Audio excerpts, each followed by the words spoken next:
शान्ताकारं भुजगशयनं पद्मनाभं सुरेशं विश्वाधारं गगनसदृशं मेघवर्णं शुभाङ्गम्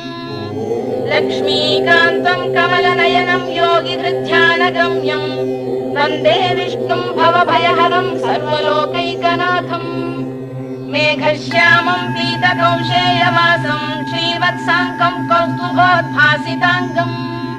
पुण्योपेतं पुण्डरीकायताक्षं विष्णुं वन्दे सर्वलोकैकनाथम् नमः समस्तभूतानामादिभूताय भूभृते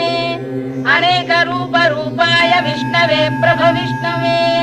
सशङ्खचक्रं सकिरीटकुण्डलं सपीतवस्त्रं सरसीरुवेक्षणं सहारवक्षस्थलशोभिकौस्तुभं नमामि विष्णुं शिरसा चतुर्भुजम् छायायां पारिजातस्य हेमसिंहासनोपरि आसीत्